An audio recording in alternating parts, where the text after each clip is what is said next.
নমস্কাৰ। গৰুখুটি প্ৰকল্পৰ বাবে গুজৰাটৰ পৰা অনা গিৰ গাইৰ 90টা বিতৰণৰ বিষয়টো যি ধৰণেৰে বিজেপি চৰকাৰে ৰাইজৰ পৰা গাপ দি ৰাখিছিল সেয়া খুব তাৎপৰ্যপূৰ্ণ। কেন্দ্ৰ আৰু ৰাজ্যত বিজেপি চৰকাৰখনে নিজকে নিকা আৰু স্বচ্ছ হিচাপে প্ৰায়ে জাহিৰ কৰে। প্ৰধানমন্ত্ৰী মোদী ডাঙৰীয়াই না খাউংগা না খানে দুংগা বুলি কোৱাও আমি শুনিছোঁ।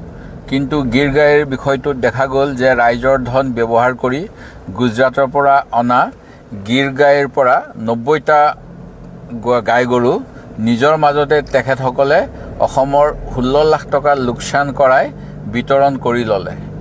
প্ৰথম কথা হ'ল, অসমৰ জনহিতৰ কাৰণে কাম কৰা বিজেপি চৰকাৰে 16 লাখ টকা অসমৰ লোকচান কৰি নিজৰ মাজতে কিয় বিলাই ল'লে? ঋণৰ বোজাত জৰ্জৰিত এখন ৰাজ্যৰ বাবে এয়া সমীচীন আছিলনে?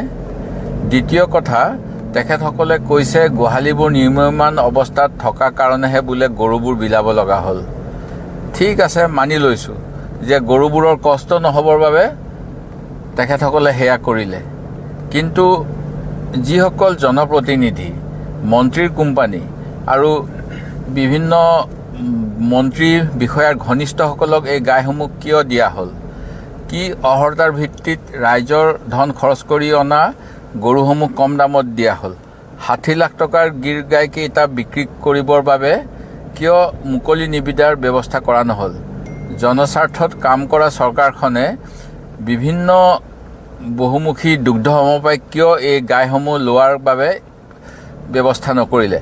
এই সমগ্ৰ বিষয়খিনি কিয় স্বচ্ছতাৰ কথা কোৱা চৰকাৰখনৰ পৰা গাপ দি ৰখা হ'ল? মুখ্যমন্ত্ৰী মহোদয় ইয়াৰ জবাব দিয়ক। আপোনালোকৰ ডাবল ইঞ্জিনৰ মহত্ব, আপোনালোকৰ চৰকাৰৰ উচ্চ কথাসমূহৰ ফুলজাৰি দি থাকে, ইয়াৰ প্ৰমাণ দিয়ক। অসমৰ ৰাইজে আপোনালোকৰ পৰা জবাব বিচাৰিছে। আপোনালোকে ৰাইজৰ চৰকাৰ নে ৰাইজৰ টকাৰে সম্পত্তি গঢ়া চৰকাৰ, সেয়া মানুহে দেখিছে। মুখ্যমন্ত্ৰী মহোদয়ে কেলেংকাৰীৰ প্ৰতি তেখেতৰ জিৰ' টলাৰেঞ্চৰ কথা কয়, কোনো ধৰণৰ দুৰ্নীতি সহ্য কৰা নহ'ব বুলি কয়।